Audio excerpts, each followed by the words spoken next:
So, hi, my name is Kaylin. Welcome back to the Visionary Boss Podcast, your intentional guide to living, working, and traveling well. I'm here today with Valentin Garcia. He is a professional real estate agent in the luxury market, and he is with SERHANT. Valentin, welcome to the podcast. Thank you for having me. Of course. Happy to have you to talk about real estate, talking about like your upbringing and what led you to getting into premier luxury real estate.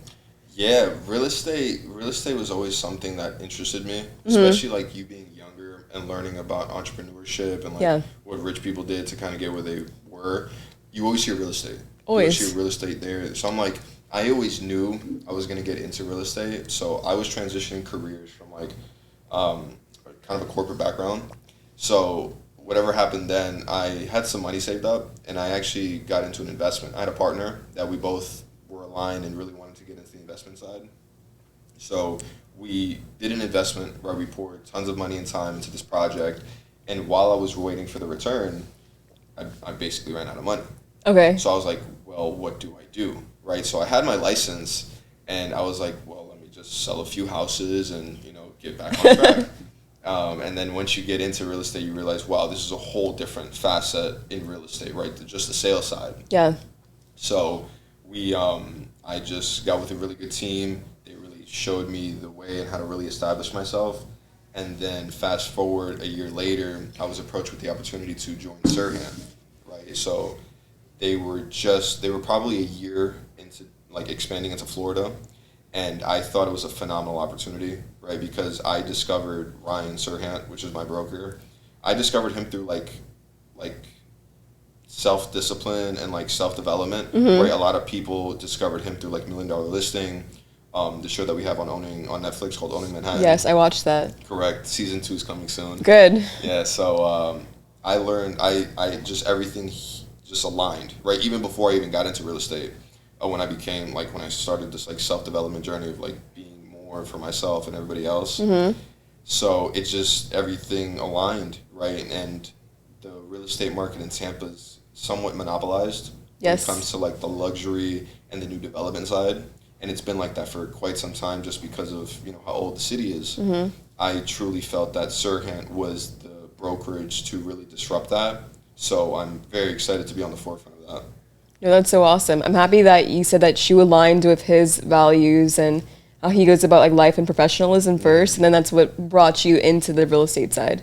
Yeah. It's crazy to see, right? Especially seeing him as more of a public figure, and then really getting to know him one on one. You really get to see how hard and how long it takes to really get to that point. But it's a journey, like we spoke about earlier. This is a journey. So every single day you have to wake up and truly pursue it, right? Try to get better every single day, even if it's 1%.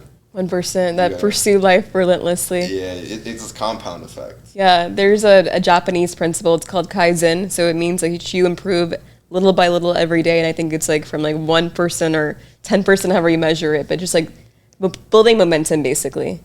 You went to school, so you went to UCF, right? Yes, I spent some time at UCF. UCF, yes. Okay. So from going to school and then getting into real estate, I always hear people tell their stories. A lot of people don't go to school and they get into real estate, but how do you think like going to school helps shapes you with just that principle of like studying and learning and then taking the course and passing the test, obviously? Gotcha. Yeah. So there's a lot of people that, especially in the entrepreneurial space, they'll say, oh, you don't need school. Oh, school is this, school is that.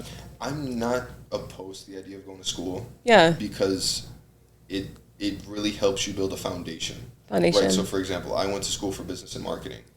And yes, you learn all about economics. You learn a lot about different types of marketing, the psych profiles. You kind of get into the psychology of sales and stuff. And it really builds a foundation because in school you don't really know anything. Right? No. Like, why am I learning this? Right? When am I going to apply this? But later on, when you establish yourself in whatever industry or lane that you get into, it starts to come back.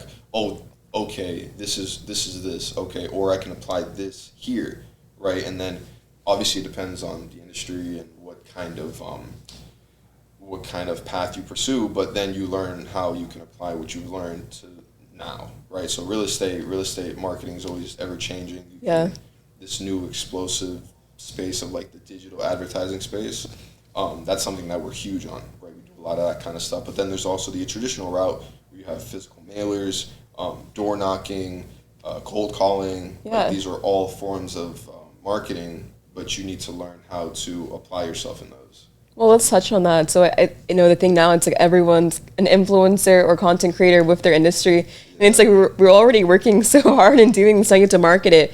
For you, how has it been just even doing traditional marketing, just like old school? How has that been? Honestly, it's difficult. Okay. Personally, especially being younger, because you have people that have been in real estate for 30 plus years, 20 years, and that's all they've ever done, so they stick to it, right? So I had a mentor that his philosophy was money moves away from the masses.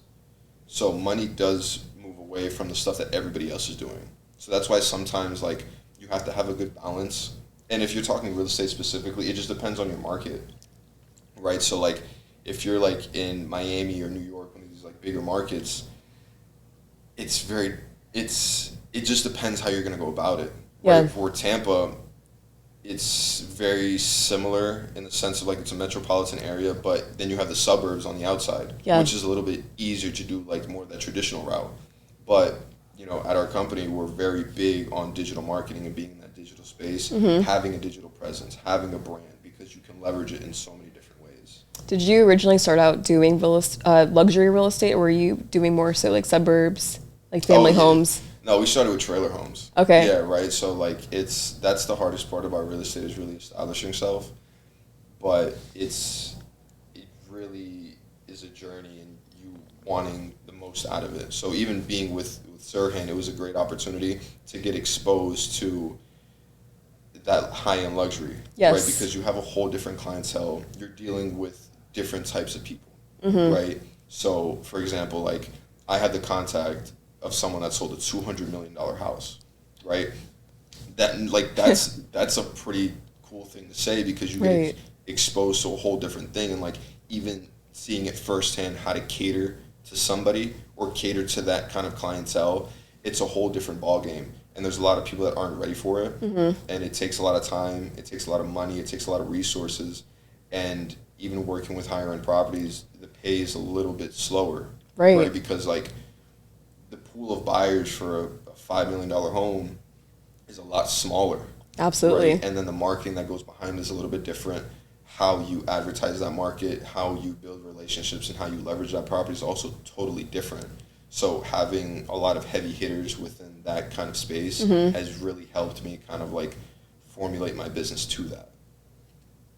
Great answer. Oh my gosh. You could, like, literally have a talk show. So, Valentin, doing real estate, you have, like, very slow moments. You also have fast-paced moments where you're juggling different projects, and you're closing one deal with one person, and you're also showing homes. So how do you structure your average day?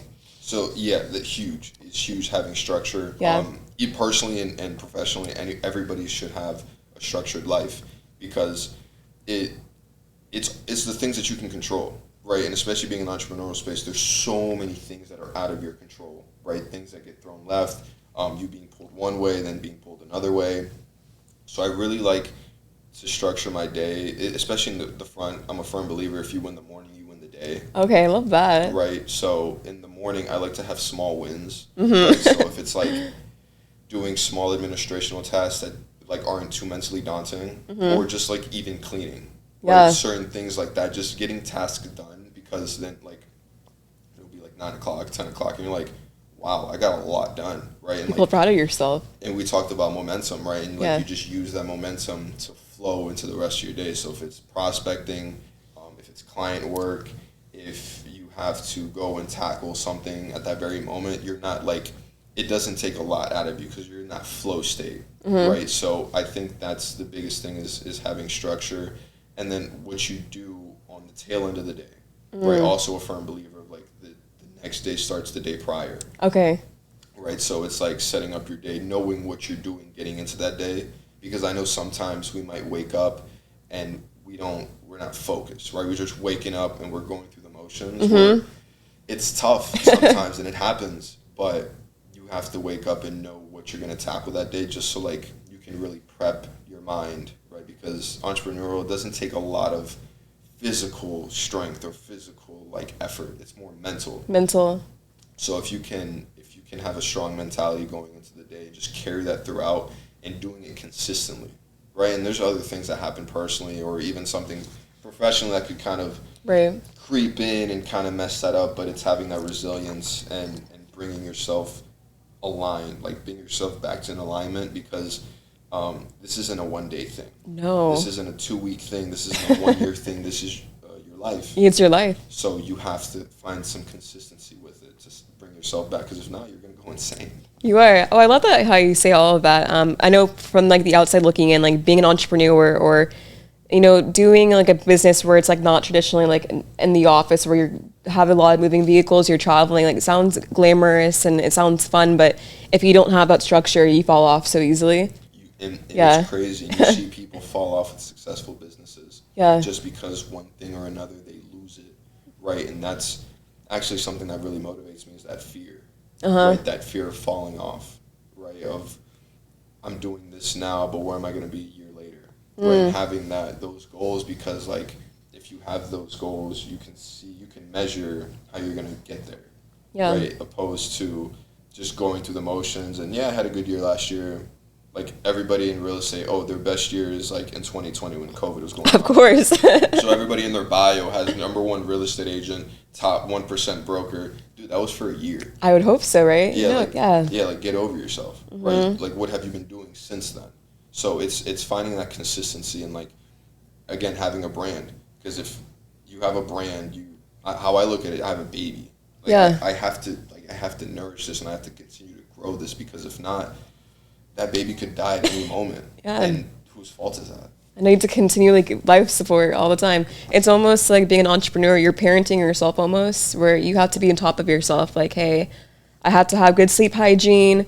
I need to make sure that I'm eating well, like working out, because I see people who are successful make a lot of money, but then they're so unhealthy, mentally or physically. Yeah, funny enough, I have friends that like, they have supercars. Yeah. Right? And there's one of them that goes to the gym, and we were just chatting, and he's like, like I have a lot of friends that, you know, they're very successful, they have a lot of money, but they're completely out of shape. They have to crawl out of their sports car. Like they genuinely have to crawl out of their Ferrari just because they barely fit in it. Yeah. And it's just like, you start to realize the values. Right? Right. So it's like, for example, I'm in sales, right? If I go into a sales meeting or a pitch of some sort and I'm like, not dressed correctly, I'm out of shape, like just not put together, there's so many things that translate just from that. Yeah. Right. But if you're in shape, right, healthy, you look presentable, there's certain things, people have respect for you, because obviously you have respect for yourself. It's those silent things. I think it's perceived value too. There's been times where I would be with like a big group of people, we're like in a training class for something. And, it's like we're eating in the middle of training class, our lunch, and then you see who packs what for lunch. And I remember I would always pack like a healthy, nourishing, like whole foods. I would have like a steak, a sweet potato, fresh vegetables, fresh fruit. And to me, that's like nothing. But then it was like by the end of the week, everyone's like, wow, like, you eat so healthy and you always like pack your breakfast and your lunch. And it seems like you have a lot of energy. And I'm like, it's like I do it for myself, but also it's like that influences other people to how they perceive you and how you like handle your life and your things. So correct. And funny enough, I genuinely dislike when people say, I don't care what other people think. Right. I think, there's certain things where you should not care what people have to say about certain things, for sure. But again, there's a level of self-respect to that. Yeah. Right. Like what you eat is what you are.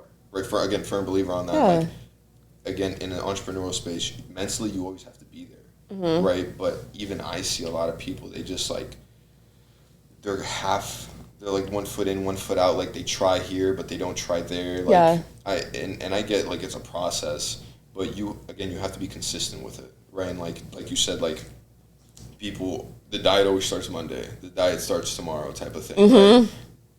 The diet starts now. It starts now. Like, oh my gosh! Just like anything else, it starts now. So if you can continuously do that, like like a diet, why are you going to do something for like 2 weeks? Right? I think it should be more of a lifestyle change. Right, like cut the carbs out. Right? That's the word. The word is change. So like a lifestyle change, where it's like you're actively changing, but you need to hold on to that too. Correct. Yeah. Right. So So you are in a sales industry with real estate. How is that being amongst your peers who you work with, people that you know, going to networking events, being in the same circles and cohorts, like the competition of it all? I love sales. I love sales because it's the purest form of accountability. Yeah. Right? Because like opposed to being corporate, you always have somebody above you. Right? And again, maybe it's ego, but I love the fact that if I fail, it's my fault, right? I can't sit there and point the finger at someone else, a client, the market, no. But if I do succeed, right, and I reach the level that I want to reach, I'm the one, that's my fault as well, right? Okay, so I love that. And when, working with peers and collaborating, I love it because there's so many agents. There's so many agents, and every agent has their own type of business, and you get to curate this sphere of professionals and peers that you genuinely like to work with, right? So we're huge in Miami, we're huge in South Florida and New York, and working with a lot of relocations and working with the peers at SERHANT. That's one of my favorite things about SERHANT, right? Is that he really has curated an elite level of agents, right? We have agents that do all types of price points, that do all types of properties, but everybody within the company is kind of on the same page. Good. Right, and I noticed that the day my first sales huddle of when I joined SERHANT, we were at my my good friend Ariel Sassoon's penthouse listing for $40 million. Wow.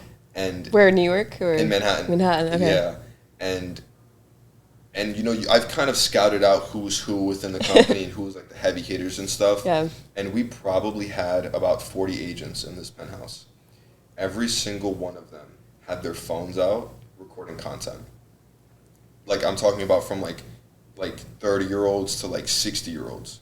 And everybody just like slow hands everywhere. Everybody collaborating, everybody shooting videos together, and it was amazing to see because you'll come to like a local broker's open with, a couple like neighborhood heroes, and they won't record content because they're too good for it. Neighborhood heroes. I'm going to start using that. It's awesome. Because like, it just blows me away. Like, right, like you have a duty, right? And unfortunately now as a real estate agent, you have to record content. If not, you will eventually exit soon enough. So just seeing that and seeing, the peers of like, even I have the confidence now to go shoot content, even with other agents that might be producing, 20, 30, $40 million. It's really cool to see. That's awesome. Do you think you'll stay in Tampa, or do you want to like venture out? Like, is there any other city that's calling your name where you'd want to be there? I love Tampa. You love Tampa? I love the direction that Tampa's going. I genuinely love it, especially even the surrounding areas of Tampa. Tampa really is becoming like a baby Miami in a sense. Yeah, little baby Miami. We're still like coddling. Yeah, Tampa. Right. It's kind of inching that way. Yeah. I think it's really cool, and I really see myself selling here for a long time.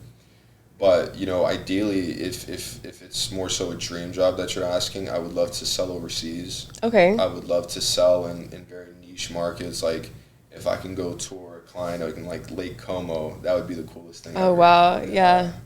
And that would be like life changing, honestly. Yeah, it would be really cool, and I've seen it happen firsthand. I've seen agents that sell internationally. They work with international clients, and it's really cool to see, and it's really changed my perspective getting into this industry, right? I always thought real estate was like the job that like a divorced mother would get after like a corporate career, right? Or like a grandma that wants to just get back involved in the community.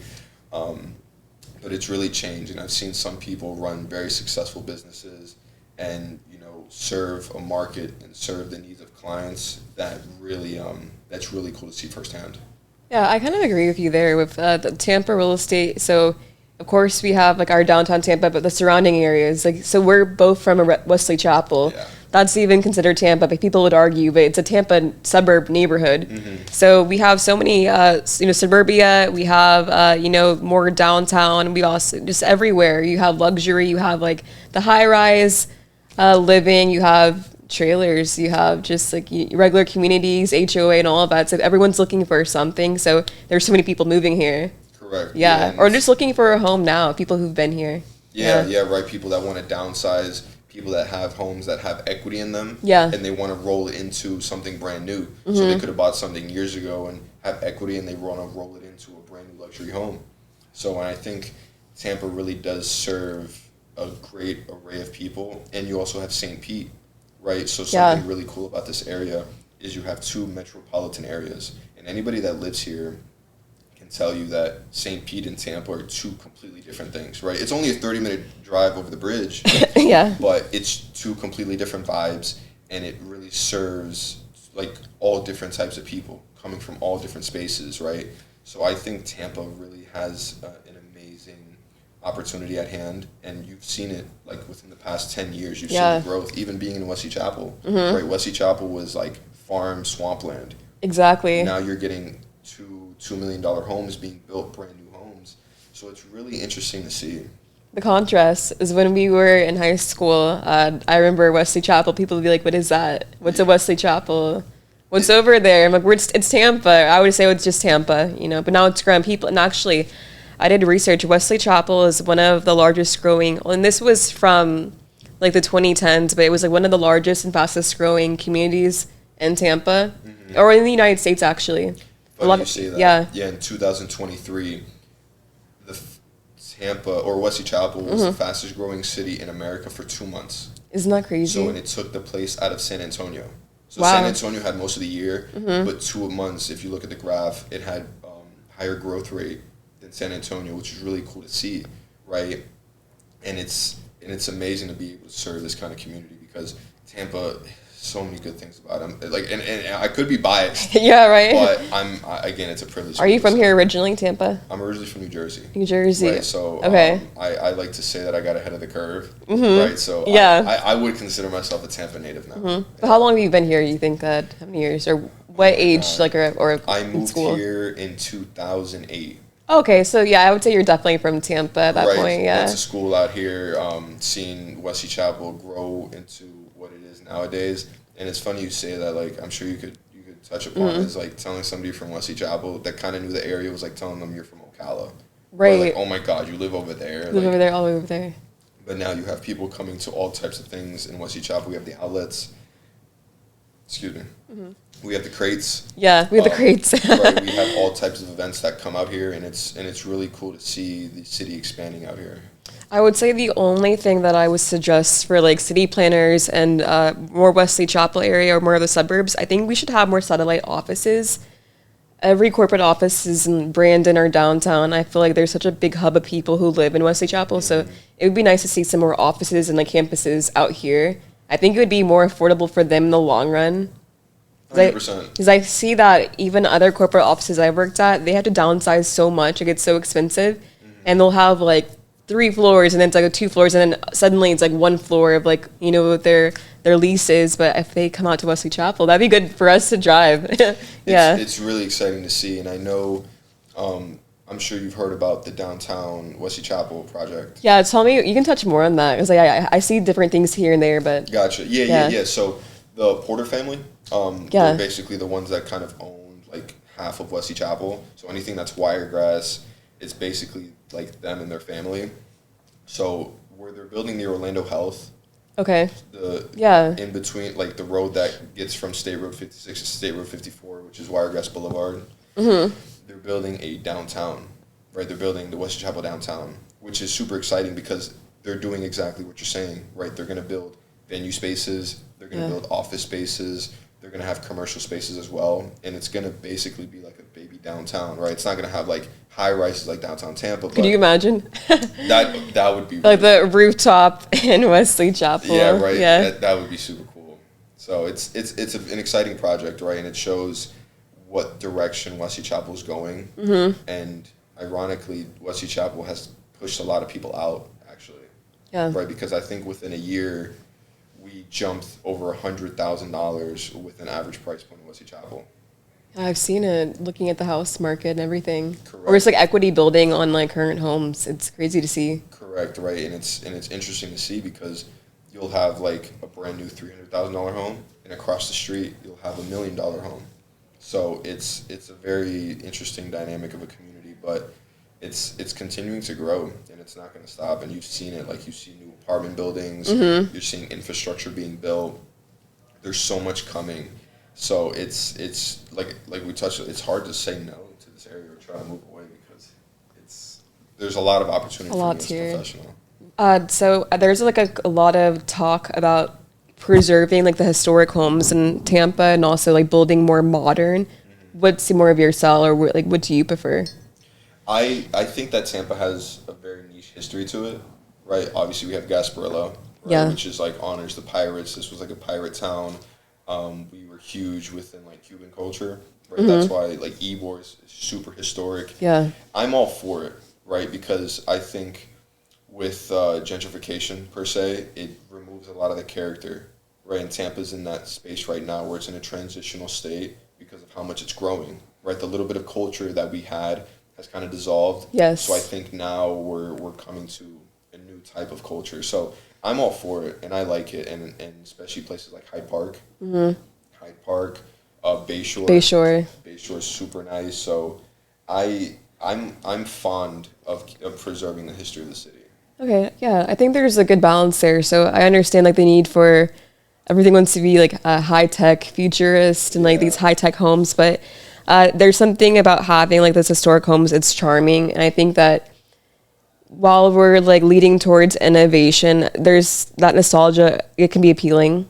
I still think it's like attractive. So I think everyone has a different opinion about it, but I would hope that we could have like a good synergy balance where we have like new and old. Correct, right? Yeah. I'm not too fond of like quote modern homes, right? They look like office buildings. Yeah. Right, but like you'll drive through Hyde Park and you'll see more of like the southern style colonial homes with like the big wraparound Porsche. Yeah.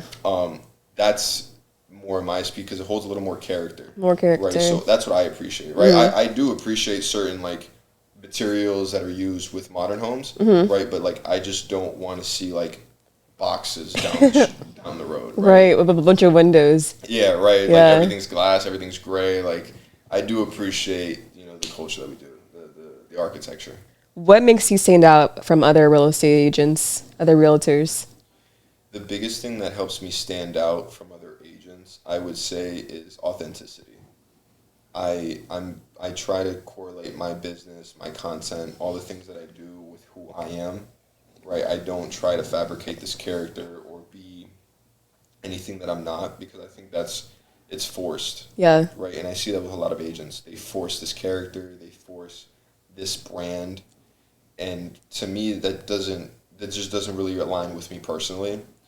And yeah, I think that's the most important thing is just being yourself, right? And obviously, like it's easier said than done, but obviously there's certain things that you have to do to kind of like separate yourself from like any other agent, right? So I think it's quality, professionalism. It's being consistent.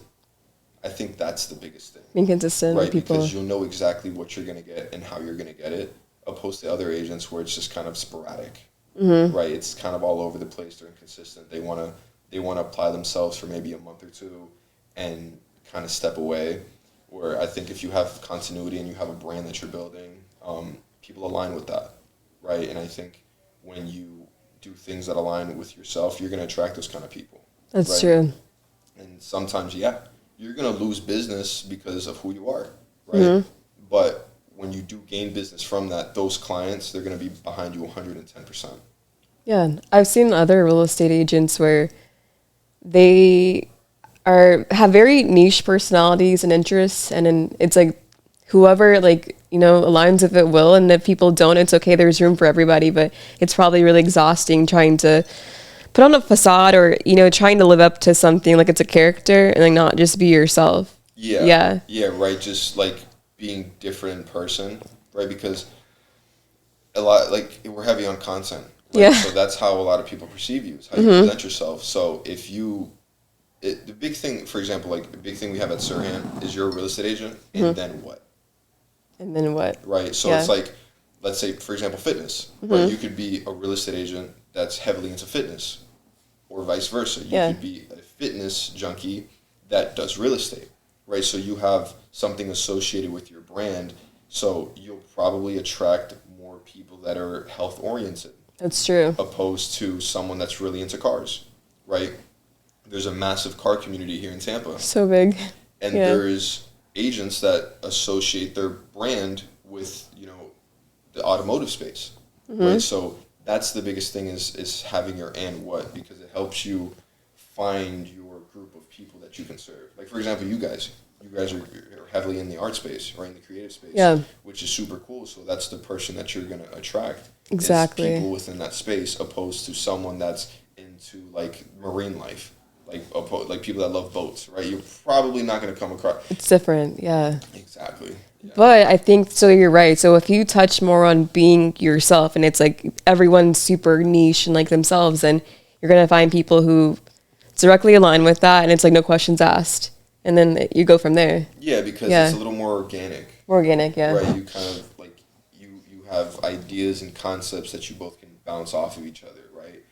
But, I mean, in real estate, you kind of have to be as well-rounded as possible. True. You should, like, in my personal opinion, you should probably be able to talk to anybody about anything. So that's, and especially in real estate, you come across some characters. Yeah. Not in a bad way, but, like, everybody has, like, either within their job or the things they do on the side. Or even how they design their house. Like it's all who you are as a person. What is your niche? That's a great question. That's a huge question, and that's something that I've really tried to figure out these past few months. Because again, really doubling down on the brand. What is the brand? What is it that I can like have a foundation and a base on? Yeah. I really think mine is self-development. Okay. I really like to say entrepreneurial development. Because, again, there's no playbook. No. There's no book that tells you exactly how you have to be. And everybody's everybody's different. Right? That's true. And everybody has their own way of going about their business. And there's some people that I don't agree with how they run their real estate business. But they continue to have business, so who am I? Right. Right? So I think mine is definitely the self-development, the evolution of what it is to be a entrepreneur and how to maneuver and how to overcome battles and how to be consistent, because it's not easy. No. By no means.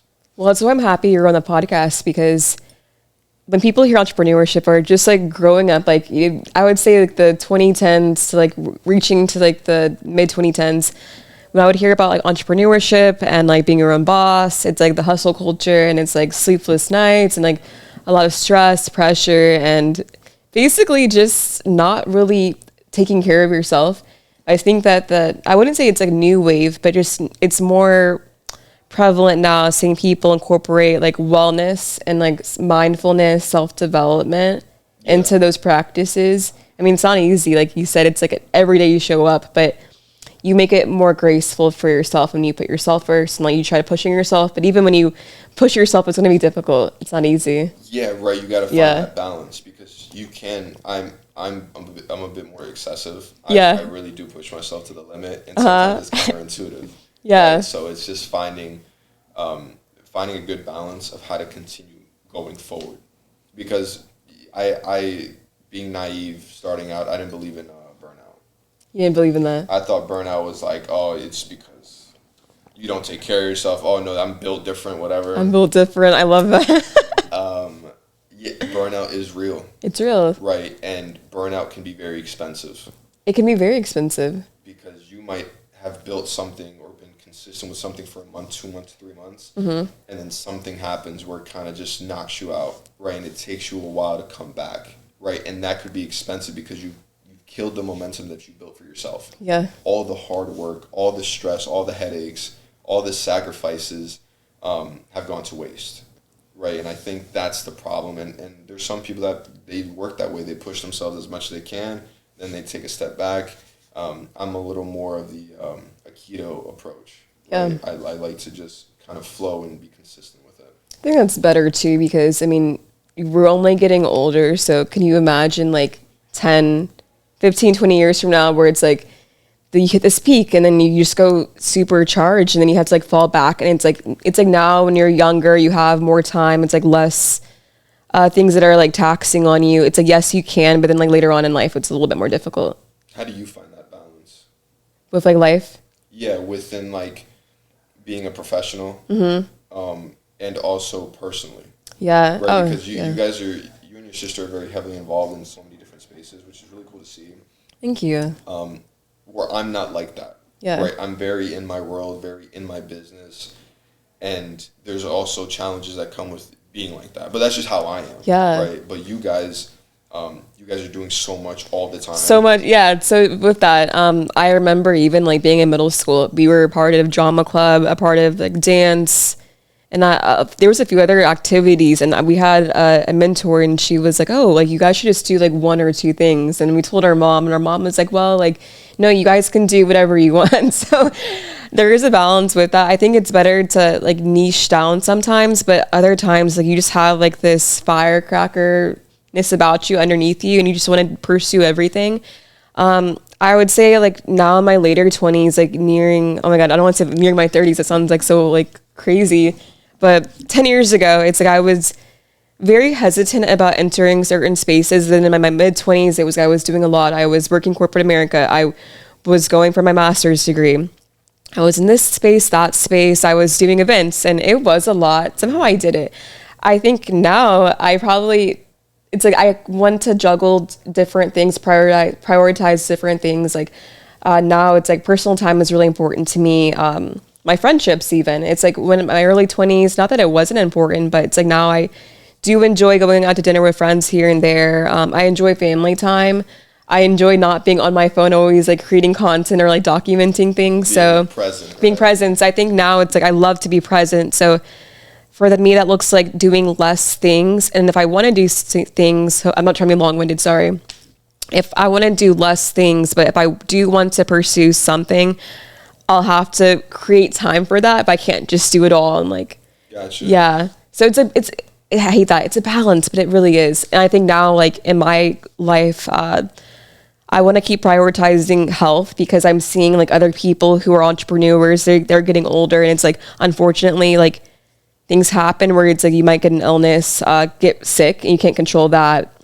Things with your physical health, things with your like cognitive, mental health. So I would say just taking care of health is really important to me now. And then just balancing everything out as much as I can. Yeah. And then working with team, and then I don't want to be long-winded, but like I would say moving forward, working with people I really trust to alleviate some of that.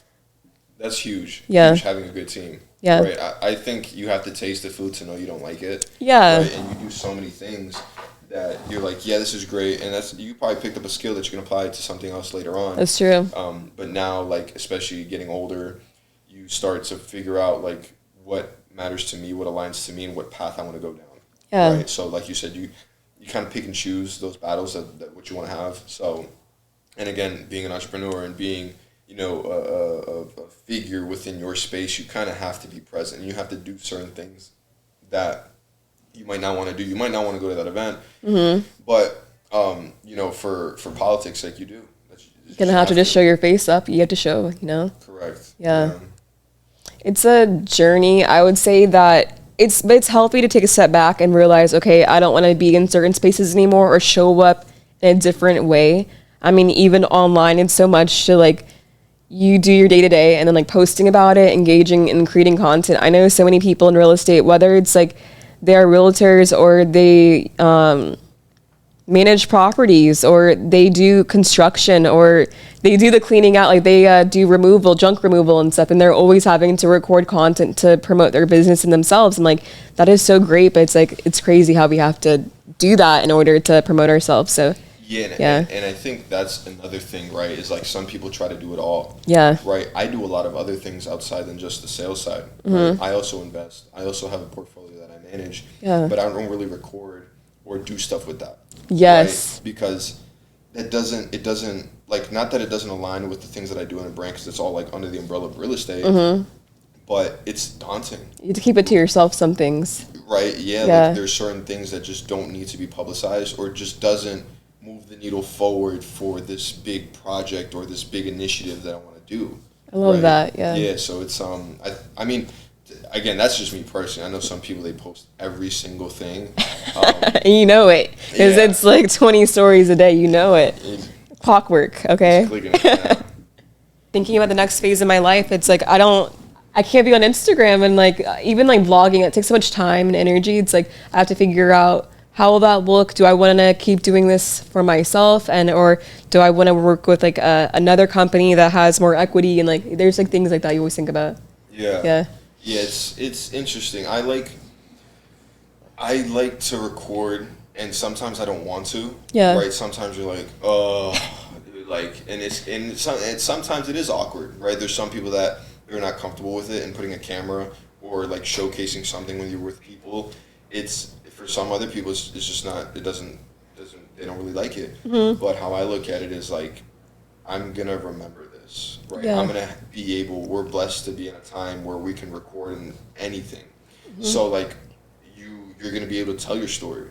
So one day, like when this podcast is absolutely huge, you're gonna be able to showcase the little nuances that you had to deal with at the front, like stuff, when you first started, and then you're gonna sit there and laugh about it, right? Like, oh, I can't believe we used to deal with that, right? I can't believe we used to do this or did that.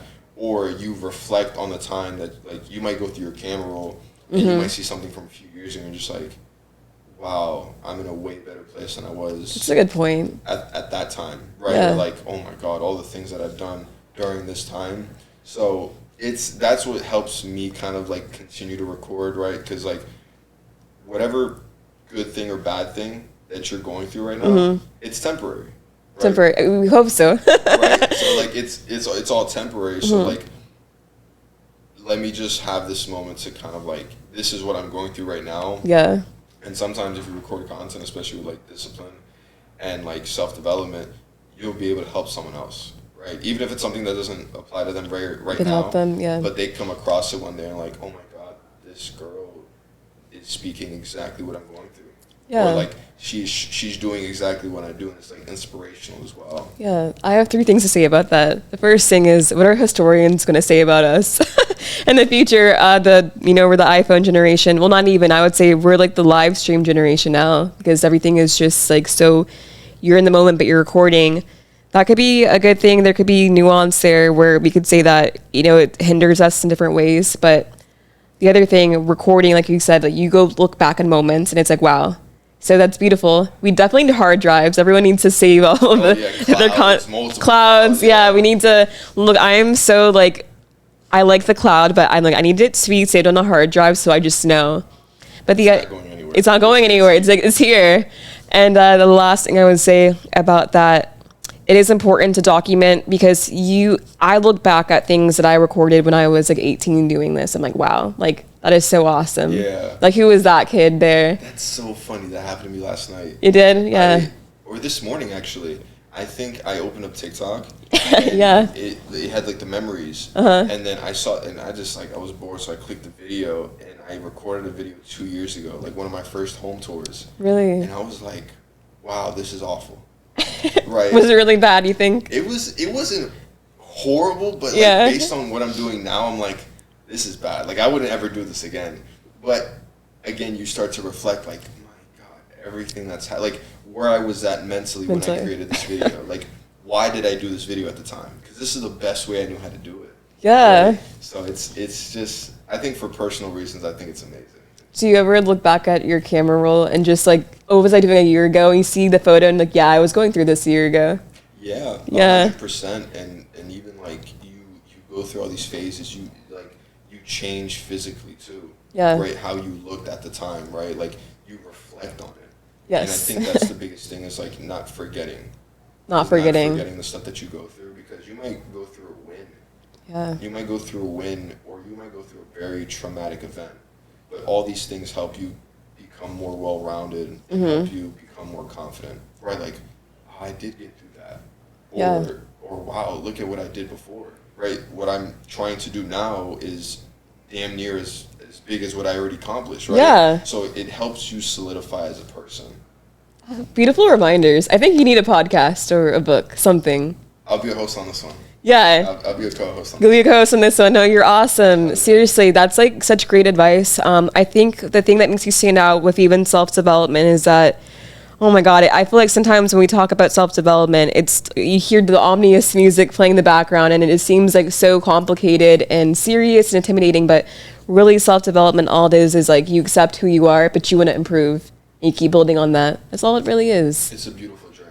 Yeah. Right, and some people think it's daunting, And it is, right? Yeah. You're gonna have to face the music. And you're gonna have to look internally and be like, yeah, like those insecurities that you have. Everybody has insecurities, right? But it's how you manage them, right? And learning how to become better for yourself and not being egotistic and thinking that, oh, I don't need to do that. Oh, I don't have to be a better communicator, right? People are just gonna be on my time and they're gonna listen to how I have to talk, right? Or certain things like that. Yeah, I love that you bring that up. Yeah, it's true. Like, it's a beautiful thing, right? And like becoming more for yourself, and then also your future family. Yeah. Right? Your future partner, your future kids. Do you ever think about that? It's like one day you're going to be a parent, and it's like, what kind of parent do you want to be? Do you want to be aimless, or do you want to have like structure and someone looking up to you? Correct. Yeah. Right? And everything that you do now is going to translate into that, right? So I think we're faced with issues, and we go through stuff on purpose. Yeah. Right, and it's supposed to not define us, but it's supposed to mold us. Mold us. Everything you're saying, it's so poetic, but it's so true. Thank you. Yeah. For sure. Yeah. What are some closing words you have for someone listening where they want to get into real estate, or they want to self-improve, or they just like they want to be better, or they want to strive differently in their career? Follow your passion, right? Not as a career, but follow your passion to give you project in life and give you a direction of something, right? So if you want to create one of the greatest podcasts in the world, or if you want to build one of the most successful real estate businesses in the world, have a project, because you're going to be faced with challenges. You're going to be told no. You're going to get people to stab you in the back, and it's going to be awful, right? But once you get through all that, you're going to feel so self-fulfilled. You're going to learn so much about yourself. You're going to learn so much about the world and the value that you provide through it, right? And once you kind of go through all those things, you're going to meet people that also went through that, and you're going to be able to have deeper connections with those people, because you can talk about certain things that you've gone through, or like certain highs or certain peaks that you've reached that also other people have reached. So you're going to curate this amazing like aura and amazing energy around you when you go through these things. So I think just start, right? Just take the first step, really just go. Like, you don't have forever. No. Right? Anything, and like we spoke about earlier, the only person that's limiting you is you. Yeah. Beautiful message, Valentin. Where can they find you on social media, your website? If they want to buy a home, or they want to know more about you? Yeah, more about me, the brand, everything. I'm heavy on Instagram, heavy on TikTok at Valentin Garcia RE. I just optimized all the socials. Okay. Huge on YouTube. Yeah, you're big on YouTube. That's so cool to see, like, you do, like, showing the homes and, like, talking about the new developments on YouTube. Yeah, again, I've curated a community for myself that I interact with people that I don't know what they look like. I don't know where they're from, but they comment on my stuff. They ask questions, and it's very nice to curate this community. I also have a personal channel as well. Okay. I do talk about self-discipline, more of, like, my personal side and the journey that I'm going through. Okay. Not in a bad way, just it's like you want to separate. Yeah, I'll have to watch that too. I didn't know that. Yeah. So it's exciting, and we're building the brand just like you guys. Well, thank you for being on the podcast today. Thank you for having me. It's SERHANT, or how SERHANT. Okay, because different pronunciations I've seen on the internet. Did you see April Fools? What we did on April Fools? I did not see that. So no one knew about it. Mm-hmm. But the morning of April 1st, he came out with this like massive message to the whole company, blasted on social media. We were changing the entire company name from SERHANT, right? Because at the time he had this whole initiative of how like, ants are like power and numbers and this and that, but in reality it was just for them to understand, not SERHANT. It's like SERHANT. It's SERHANT. If that makes sense, right? SERHANT. So, that's the pronunciation, SERHANT. Correct. Okay. Yeah. So he like changed the entire brand. Everybody was like, "Hey, what are you doing? This is pretty ridiculous." But it was just everybody realized, "Oh, this is just April Fool's joke." But it was quite the. He was serious about it. Yeah, quite the stamp.